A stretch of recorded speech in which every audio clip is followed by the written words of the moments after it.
Hi everyone, I'm Katie Knight and welcome back to Can You Put Me on Guest List.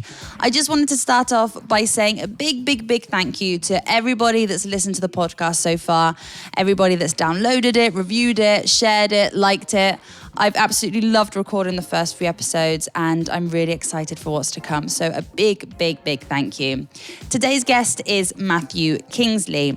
He's an agent at CAA and represents lots of different artists from different music genres, such as Snoop Dogg, Bedouin, Mark Ronson, Wu-Tang Clan, Lee Foss, and many more that you'll hear about in this episode. The business aspect of the music industry is really about relationships. So if you don't know, people in this specific city or people in your even local town of venues you want to play, you have to go out and meet those people and get in front of them so that they start to think about you first until you get those bookings kind of coming in. In this podcast, we talk about how Matthew started out in the industry and how he got to where he is today, what an agent's job consists of, how artists and agents start working together in their relationship, tips for getting more gigs, music trends on the rise, and much more. A big thank you again. And if you haven't reviewed the podcast yet or rated it, please do. It really helps. And I hope you enjoy this chat with Matthew Kingsley here on Can You Put Me on Guest List. Matt, hello, how are you? What's up, Katie? How are you doing? I'm good. It's good to see you. I'm excited to be here at CAA. It's amazing to have you. Welcome. Thank you. For those of you that don't know, CAA is Creative Artists Agency. That's correct. Right? That's correct. So you guys represent not just people in music, but also sports, movies, big movie stars. Yes, so sports, music, film, television. We represent brands. It's a pretty big company, been around for 40 years. Do you see a lot of famous people here? Yes. Yeah, I've had some interesting run-ins for sure. Do you ever get starstruck? Who did I get starstruck by? I got starstruck by Mary J. Blige told me I had nice hair. Oh, you do have nice hair. In an elevator, so I was pretty starstruck by that. Oh, that would be real cool. I'd love that. Okay, just to start off, can you tell people exactly what your job consists of? What does an agent do? Okay, so I'm an agent here in the music department, and we represent musicians for their touring activities. So most of the artists that I represent in the northern and southern American territories, and we represent artists globally. So when artists go on tour, we book shows for them with the promoters in each of the individual cities and markets that they want to play shows, or we send them to new markets that they've never been to. And who do you represent right now? On the dance music side, I represent Lee Foss, Lee Burridge, Bedouin, Annabelle England, Lauren Lane, Mark Ronson, Nathan Barato, Paul Kalkbrenner, and then on a few of the other genres that I work in is hip-hop.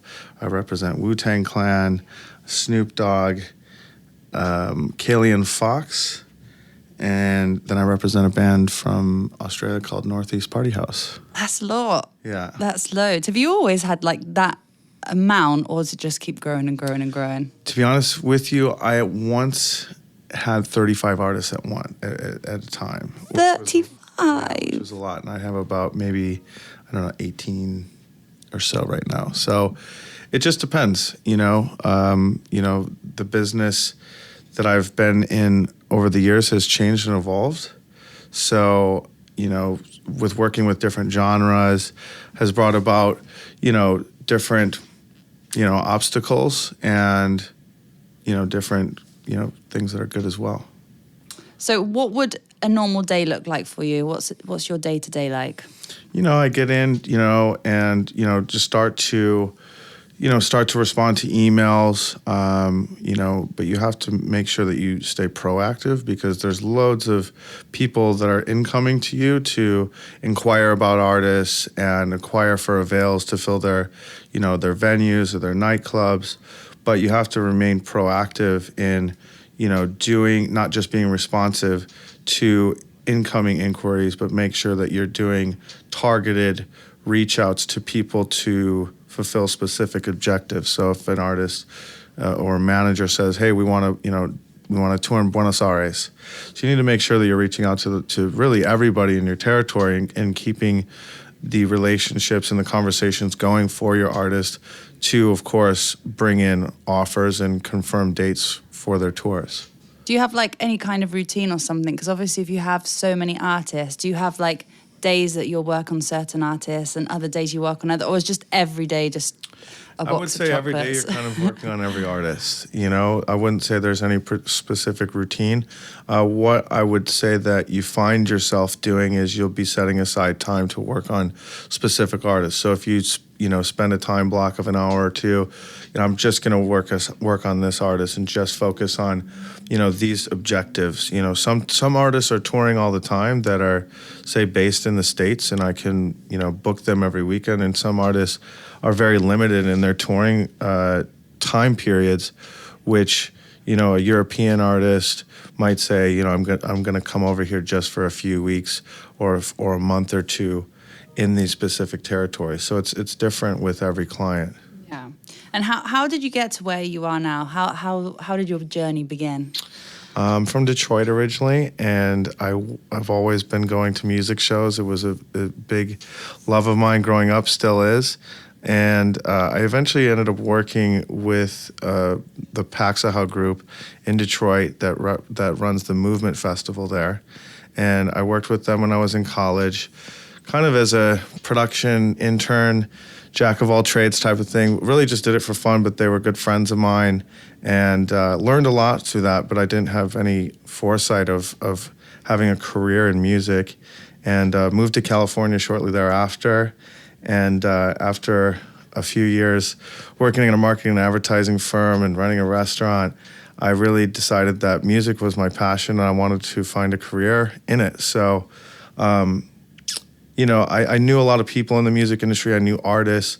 I knew there were so many different jobs in the music industry, work at a record label, which is probably what I wanted to do most. But, this was 2006 and it wasn't really a good time to be working for a record label. So I read more into the music industry and the different roles within it. And a booking agent seemed to be the kind of best idea for me. So at that point, I realized there was two paths. At that point, I could have sent my resume along to larger companies like CAA, or start my own agency. And I started my own agency and started representing about 10 of my friends and booking shows for $300 a piece. Nice. And cold calling people in markets that I had never worked with. And I learned a lot through that, and booked all their flights on my personal credit card, which I certainly would advise you not to do. And, it was a good learning experience, and I ended up merging with a few different companies along the way, and ended up at CA 6 years ago, coming in as an agent level. And yeah, it's been about 10 years I've been an agent now. Amazing. And what would you say is the best part of your job? The best part of my job, working with artists and being close to the process. I mean, it's, you're really kind of, building dreams together. It's a very intimate relationship working with artists. I love creativity. I love creative people. I love going to music shows. Yeah. So that's, I'd say, the best part of it. But, and also it's just doing what you love. I know a lot of people are not as blessed as I am to do something that they're really passionate about, and it remains fun. Do you actually spend a lot of time physically with the artists as well? Not so much. Obviously a manager would be a lot closer in that regard, but you do see them on the road. I'm going to shows constantly, but a lot of it is phone and email on a daily or more than daily basis with artists and managers. I bet it's hard as well because you probably have people in different time zones and right? Yeah. I mean, it's a global business and you're dealing with people, this isn't a 9-to-5 job. It's a lifestyle. It's a 24-hour, 7 days a week type of thing. What would you say is the hardest part of your job? I'm sure probably that's one of the hardest parts actually. I would say sometimes, managing relationships with people. There's people who are lovely to work with. There's people who are difficult, and such is life. But I think that can be difficult to navigate sometimes. that's it. As far as difficulties, I would say. But you also can like learn from that as well, from Yeah. difficult situations, right? So. Absolutely. How do an artist and an agent start working together? Is it an agent that looks for the artist? Is it the artist that would approach an agent? Or could it be both scenarios? How does it normally work? It could really go either way. I'm always on the lookout for new talent. And just like a record label group would have A&R and finding new talent, booking agencies do the same, where they're communicating with, colleagues, other agents about, hey, have you seen this act? This act is kind of bubbling up.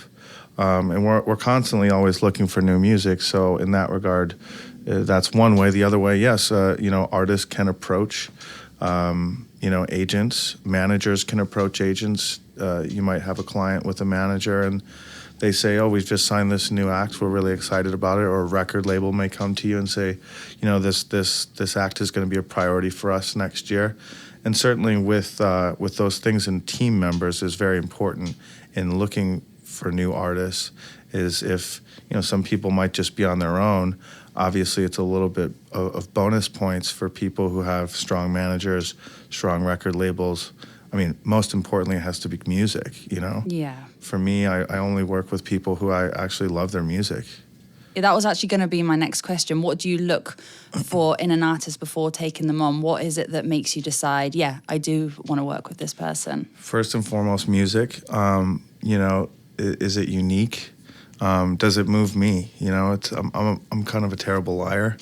So if I don't love their music, it's not something, it might be for somebody else, but I'm passionate about music and that's what kind of motivates me to, when it comes down to it, I'm involved in sales. I'm involved in selling other people in music sales. So, I'm not going to be a good salesman if I don't really believe in people. So, you have to love the music. Again, the team members that go into it and the vision. What does the artist want to do?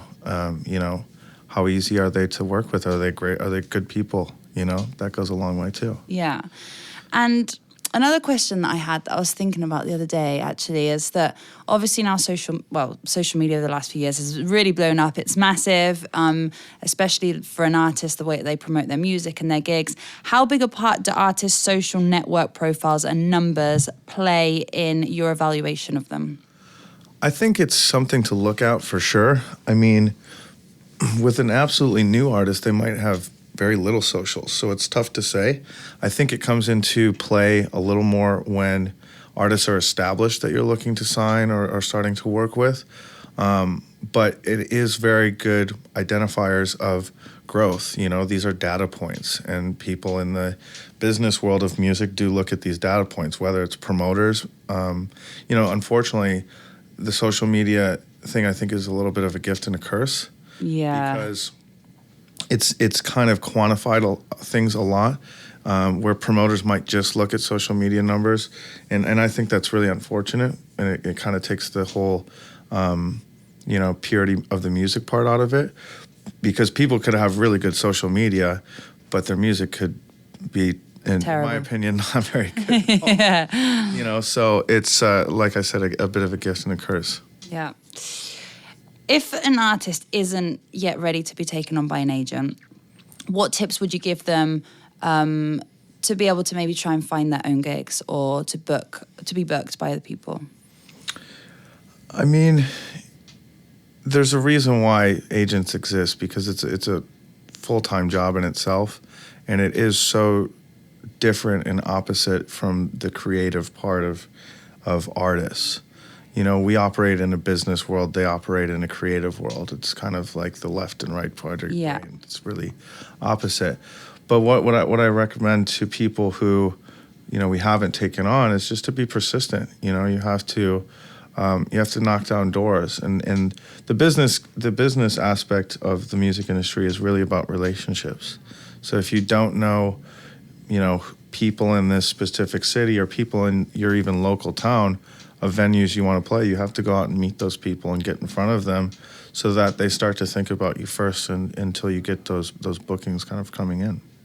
Do you think that an artist should have a manager first or an agent first? The chicken and the egg. Which came first? I really don't think that it matters either way. Personally, I like it when people have a manager first, just because if they're coming in at that level, that's, again, bonus points, from my end. But it's certainly not necessary by any means. You think just every case is different? Every case is different. Everyone is unique. Everyone is an individual, unique scenario. So you're kind of analyzing it off of that. There's no set formula by any means on what it is. It's really a feeling and something that's analyzed on a number of different factors that we've been discussing. Yeah. So obviously, as you said before, you work with a lot of different artists, and especially in different music genres as well. How does working with different genres differ? I would say, mostly a lot of it is different contacts. If you're working in, say, electronic music, that's kind of its own niche world. If you're working in hip hop, that's its own niche world too. So a lot of the buyers, some of them cross over and do everything. You have big buyers like Live Nation, AEG, and they kind of work with everything. But you have a lot of independent promoters that people that I've worked with in dance music for 10 years, and they don't book bands, they don't book contemporary artists at all. So I would say that's the biggest difference, is just the network of contacts within it. Usually kind of a lot of people, especially independent people, stick within their own niche or their own genres. Yeah. So artists that are more popular, bigger names, do you find that they need more work on because they have so many requests, and there's so much to do, or because they have so many requests, it kind of makes it easier for you? You don't have as much work as somebody that's a bit smaller. I think it's a unique case scenario again. It could go either of those ways. I think that the bigger artists, you start to get into larger capacity venues, and the deals become more intricate. So, therefore, there's more time being put into some of those deals. Where if you have smaller artists and they're playing a 100-cap club, it's not really that crazy of a deal. You're putting. Yeah.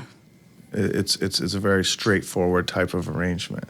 Where you're getting into bigger venues, you might have back-end deals and ticket counts and those type of things is where it gets a little bit more intricate. What would you say to somebody that would like to pursue a career like yours as an agent?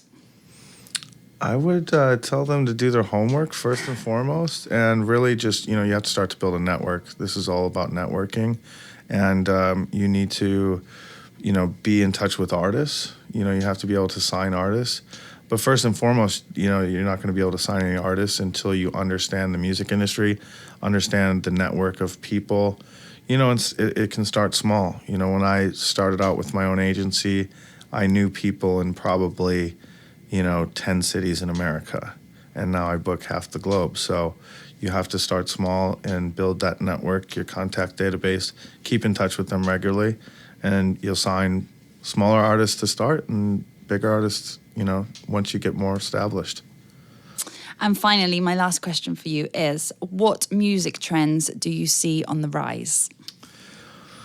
Music trends on the rise. I mean, hip hop is really the king right now. But dance music still reigns. I mean, I started working in house and techno 10 years ago, and honestly, it has gotten bigger than I probably would have ever imagined. I started out working with artists that were playing, for 100, 200 person clubs, and now they're sometimes in front of 20,000 people at music festivals.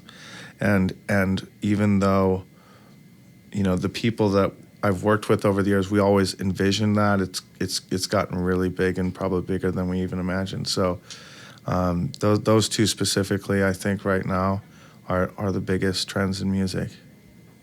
Thank you so much for chatting with me. Thank you, Katie. And we're both going to Coachella this weekend, so we'll have fun. We'll see you there. I hope you get your sunglasses. I hope I do too. Thank you. Bye. Bye.